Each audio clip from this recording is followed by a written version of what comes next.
শরীয়তপুরের চর গয়ঘর গ্রামে ১৪টি বসতঘর ভাঙচুর ও লুটপাট হয়েছে। এরপর ককটেল বিস্ফোরণ ঘটিয়ে আগুন ধরিয়ে দেয় দুর্বৃত্তরা। ভুক্তভোগীদের দাবি, বিএনপিতে যোগ দেওয়ায় প্রতিপক্ষের লোকজন এই তাণ্ডব চালিয়েছে। পুলিশ বলছে তদন্ত করে ব্যবস্থা নেওয়া হবে। শরীয়তপুর প্রতিনিধি আবুল বাস।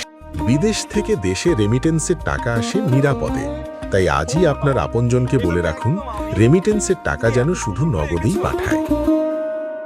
তথ্য ভিডিওতে ডেস্ক রিপোর্ট। ঘটনা শুক্রবার রাতের।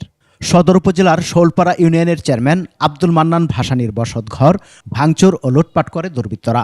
লুটে নেয় স্বর্ণালঙ্কার ও নগদ টাকা। সে সময় তারা বাড়িতে ছিলেন না। একই রাতে গ্রামের ইদ্রিস খানের পাকা ঘরে আগুন দেয়া হয়। এছাড়া শুকুর ব্যাপারীর ২টি বসতঘর, সাত্তার খানের একটি সহ গ্রামের ১৪টি বসতঘর ভাঙচুর ও লুটপাট করে দুর্বৃত্তরা। মালামাল লুট করে নেওয়ার পর কয়েকটি বসতঘর আগুন দিয়ে পুড়িয়ে দেয়া হয়। আমার চাচা ওনাদের কথা উপেক্ষা করে ওই প্রোগ্রামে জয়েন করেন এবং এটা সফল করেন। খালি বাড়িতে ওনারা রাতের 10টা থেকে 12টা পর্যন্ত পুরো এলাকা জুড়ে বিভিন্নভাবে তাণ্ডব চালায়। আমার করলো কি একটা থাপ্পড় দিল, ওই যে গালটা ফুলে এলেছে থাপ্পড় দিয়া। ঘরে সুকেস আলমারি যা ছিল সব ভাঙচুর করছে। আমি সামনে খাড়াইছি দেখে আমার ধাক্কা দাও ফালাই দিছে। অনেক লোকজন আইসা আমার বাড়ি ভাঙচুর করে, এমনকি আমার বাড়ি লুটপাট করে স্বর্ণালঙ্কার নিয়ে যায়।